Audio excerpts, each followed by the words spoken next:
सकारात्मक स्वतंत्रता का सिद्धांत। टी ए ग्रीन ने नकारात्मक स्वतंत्रता की अपेक्षा सकारात्मक स्वतंत्रता को अधिक महत्वपूर्ण माना। ग्रीन के अनुसार स्वतंत्रता का अर्थ केवल बाहरी बंधनों का अभाव नहीं है, बल्कि ऐसी परिस्थितियों का होना है जिनमें व्यक्ति अपनी नैतिक एवं बौद्धिक क्षमताओं का पूर्ण विकास कर सके। स्वतंत्रता वह शक्ति है जिसके द्वारा मनुष्य अपने श्रेष्ठतम स्वरूप का विकास करता है। डू आत्म साक्षात्कार का सिद्धांत। ग्रीन के राजनीतिक दर्शन का केंद्रीय तत्व आत्म सेल्फ रियलाइजेशन है। मनुष्य का सर्वोच्च उद्देश्य अपनी नैतिक चेतना, विवेक और व्यक्तित्व का पूर्ण विकास करना है। राज्य और समाज का महत्व इसलिए है कि वे आत्म साक्षात्कार के लिए अनुकूल परिस्थितियां उत्पन्न करें। मानव जीवन का सर्वोच्च लक्ष्य आत्म साक्षात्कार है।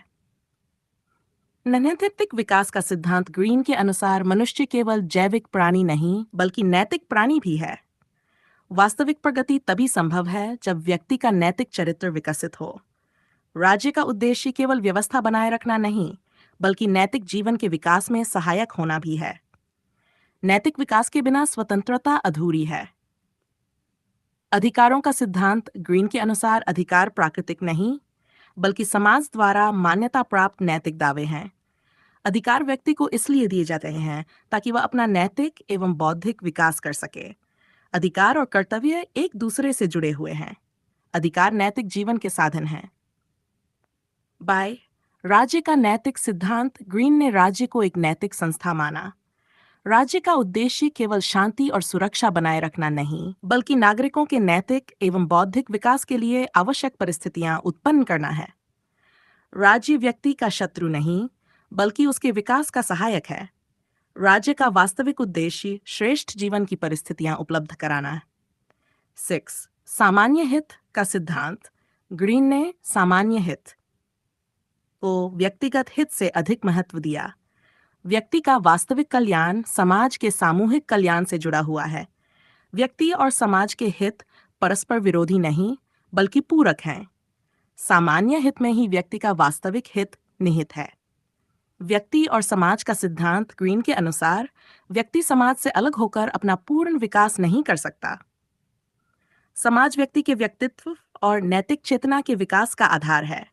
व्यक्ति और समाज एक दूसरे के पूरक हैं। समाज के बिना व्यक्तित्व का पूर्ण भी विकास संभव नहीं है। राज्य और स्वतंत्रता का सिद्धांत ग्रीन के अनुसार राज्य का कार्य स्वतंत्रता को समाप्त करना नहीं, बल्कि उसे वास्तविक बनाना है। यदि गरीबी, अशिक्षा, शोषण या नशा व्यक्ति के विकास में बाधा बनते हैं, तो राज्य को हस्तक्षेप करना चाहिए। राज्य का हस्तक्षेप जन कल्याण और स्वतंत्रता के विस्तार के लिए होना चाहिए। राज्य स्वतंत्रता का रक्षक है, उसका शत्रु नहीं। 9. उदारवाद की नई व्याख्या। ग्रीन ने परंपरागत उदारवाद को नया स्वरूप प्रदान किया, जिसे आधुनिक या सकारात्मक उदारवाद कहा जाता है। उसने स्पष्ट किया कि केवल राज्य से मुक्ति ही स्वतंत्रता, बल्कि अवसरों की उपलब्धता भी आवश्यक है। वास्तविक स्वतंत्रता अवसरों की उपलब्धता में निहित है। हम राज्य के कार्यक्षेत्र का सिद्धांत। ग्रीन ने न्यूनतम राज्य का समर्थन नहीं किया।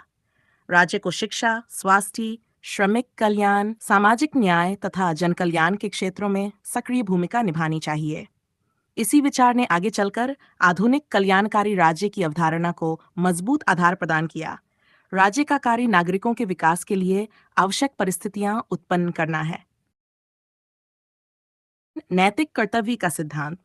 ग्रीन के अनुसार अधिकार और कर्तव्य एक दूसरे से अविभाज्य हैं। जिस समाज में व्यक्ति केवल अधिकारों की बात करे और कर्तव्यों की उपेक्षा करे, वहां नैतिक जीवन संभव नहीं है। अधिकारों का वास्तविक मूल्य तभी है जब उनके साथ कर्तव्यों का पालन भी हो। डॉल्ड इच्छा का सिद्धांत। ग्रीन ने वास्तविक इच्छा रियल विल और क्षणिक इच्छा एक्चुअल विल में अंतर किया। क्षणिक इच्छा तत्काल लाभ या आवेग से प्रेरित हो सकती है, जबकि वास्तविक इच्छा व्यक्ति के नैतिक और स्थायी कल्याण की ओर ले जाती है। राज्य का उद्देश्य वास्तविक इच्छा के विकास के लिए अनुकूल परिस्थितियां बनाना है। वास्तविक इच्छा मनुष्य को उसके श्रेष्ठ जीवन की ओर ले जाती है।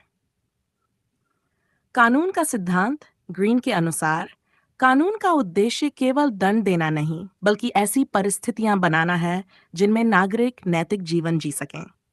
अच्छा कानून वही है जो व्यक्ति के आत्मविकास और सामान्य हित को बढ़ावा दे। कानून स्वतंत्रता का विरोधी नहीं, उसका संरक्षक है। राज्य और कानून का संबंध। राज्य कानून के माध्यम से नागरिकों के अधिकारों की रक्षा करता है।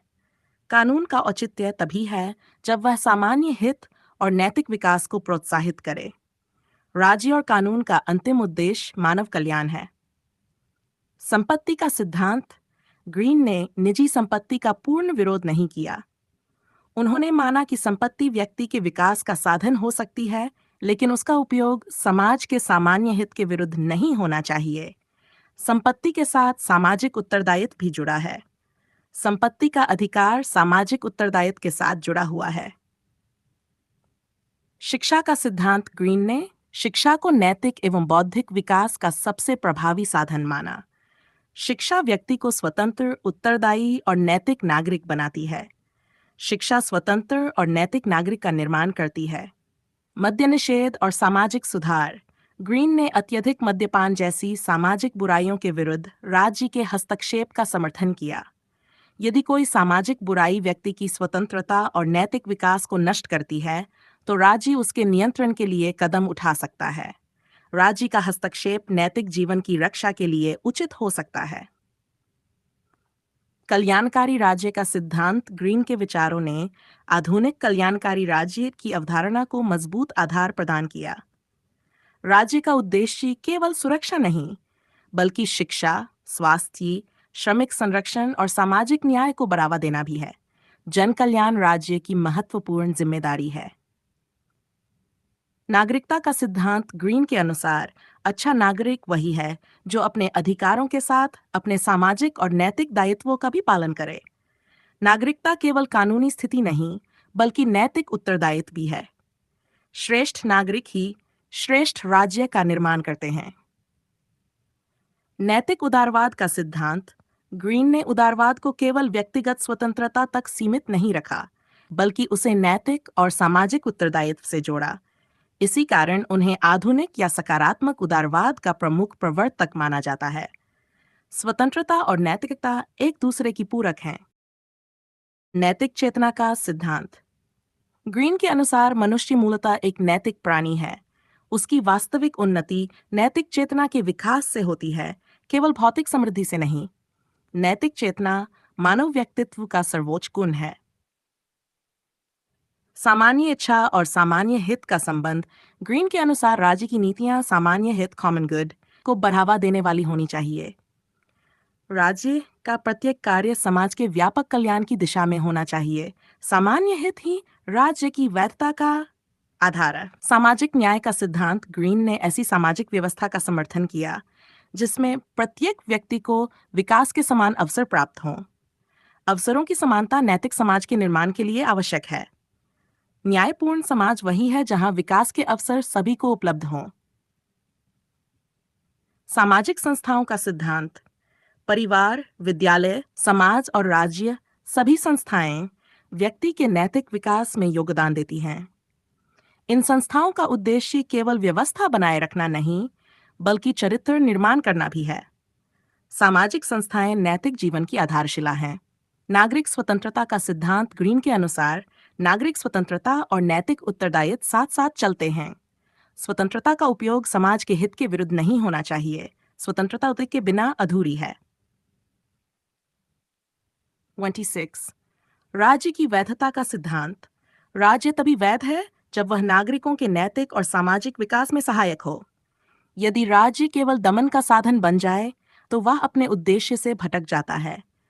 राज्य की शक्ति का औचित्य जन कल्याण में है। सार्वजनिक कल्याण का सिद्धांत। ग्रीन के अनुसार सरकार की नीतियों का अंतिम उद्देश्य सार्वजनिक कल्याण होना चाहिए। शिक्षा, स्वास्थ्य, श्रमिक सुरक्षा और सामाजिक सुधार इसी उद्देश्य के अंग हैं। सार्वजनिक कल्याण राज्य का सर्वोच्च दायित्व है। आधुनिक उदारवाद का सिद्धांत। ग्रीन को आधुनिक सकारात्मक उदारवाद का प्रमुख प्रवर्तक माना जाता है। उन्होंने उदारवाद को केवल राज्य का न्यूनतम हस्तक्षेप मानने के बजाय व्यक्ति के विकास हेतु आवश्यक परिस्थितियों का निर्माण माना। राज्य का उद्देश्य स्वतंत्रता को वास्तविक बनाना है। आदर्श राज्य की अवधारणा ग्रीन के अनुसार आदर्श राज्य वह है जो प्रत्येक नागरिक के नैतिक, बौद्धिक और सामाजिक विकास के लिए समान अवसर प्रदान करे। ऐसा राज्य व्यक्ति और समाज दोनों के कल्याण को साथ लेकर चलता है। श्रेष्ठ राज्य वही है जो श्रेष्ठ नागरिकों का निर्माण करे। ग्रीन के राजनीतिक दर्शन का सार ग्रीन के संपूर्ण दर्शन का केंद्र बिंदु है। व्यक्ति का नैतिक विकास, सकारात्मक स्वतंत्रता, आत्म साक्षात्कार और सामान्य हित, इन्हीं विचारों के कारण उन्हें आधुनिक कल्याणकारी राज्य और सकारात्मक उदारवाद का प्रमुख दार्शनिक माना जाता है। व्यक्ति का वास्तविक विकास ही राज्य के अस्तित्व का औचित्य है।